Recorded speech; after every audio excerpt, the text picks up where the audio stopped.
Shalom, this is your one-a-thon with the Men of Valor Camp. Just want to say all praises due to Yahweh Bashem Yahweh Shine. Just wanted to go over a few things really quickly. Pretty much just in a synopsis or, just summary of what I'm thinking.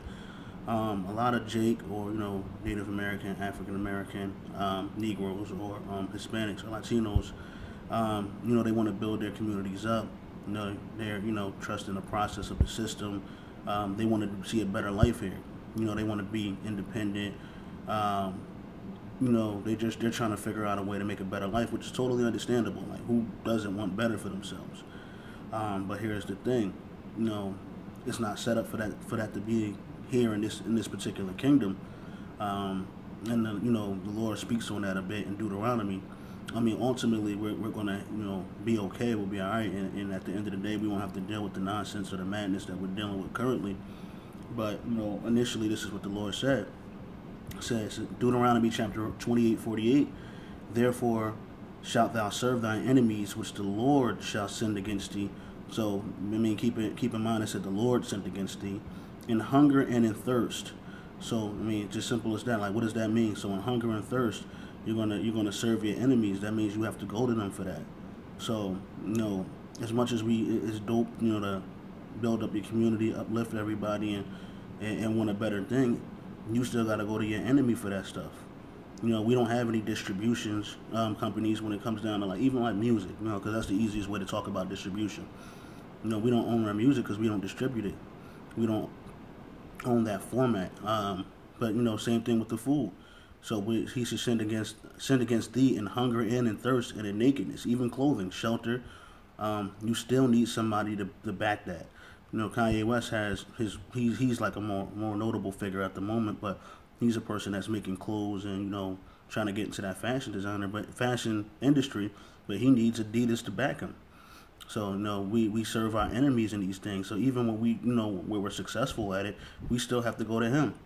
And in one of all things, so all things, whether you want to travel, whether you want to have a kid, whether you want to buy a house, no matter what, you want to breathe air. That's not literal, but you get the point. Like, just things that should be free. When you want water, when you want to fish, you gotta go to your enemy for these things. And he shall put a yoke of iron upon thy neck until he have destroyed thee. So, that the whole goal and what they have done is they've destroyed us. By doing those things, by being in control, they've destroyed the world. Now the Lord shall bring a nation against thee from afar, from the end of the earth, as swift as the eagle flieth, a nation whose tongues thou shalt not understand. When they came over here, we didn't understand their tongue. We spoke Hebrew. They spoke, English, or they spoke Spanish, I should say, depending on the area that they conquered, or French. A nation of a fierce countenance, which shall not regard the person of old, or old, nor show favor to the young. So they fed the young to the alligators. They killed and hung the old people. They had no mercy there. So again, that's just talking about America and what happened to us here.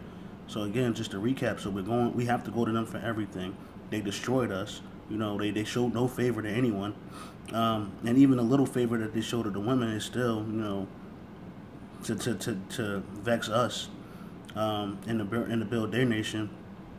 Let me see. And he shall eat the fruit of thy cattle and the fruit of thy land until thou be destroyed. So he's taking everything that's yours, which also shall not leave thee either corn, wine, or oil, or increase of thy kind, or flocks of thy sheep until he have destroyed thee. So you get nothing.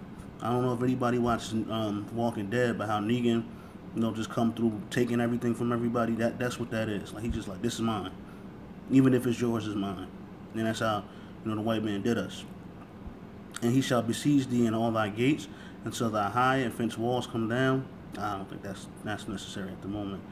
I'll jump down just a little bit, because this ultimately is what happened to us. So that the man that is tender, when this is Deuteronomy 28:54, the man that is tender among you and very delicate, his eyes shall be evil toward his brother and toward the wife of his bosom. So here we are, we're fighting over these crumbs that they give us, and we evil to our brother. We jealous over our brother. We, do fucked up shit to our brother when it boils down to it. and toward the wife of his bosom, and toward the remnant of his children, which he shall leave. So even in these situations, like we leave our children, or we've been known for that, I should say. I don't think that's totally true, but we've been known for that in the past. And being wife and husband, just always going at it, going back and forth. That's us, and it's all because of these curses. So when you talk about that, you should definitely when we talk about trying to advance in the society, we got to understand that this society is wicked, and ultimately it's not for us. So if you want to do positive shit in the community, by all means, do your thing. That ain't wicked or nothing like that. But just understand that when something fails, it's at the end of the day, all things are in control of the Lord's control. So if it fails, it's up to the Lord as well. I may do a part 2 on this real quick because I had a little more to say, and my camera life isn't much on here, but yeah, I'll start another one. But all praise is due to Yahweh B'Shem Yahweh Shai. See y'all in a moment.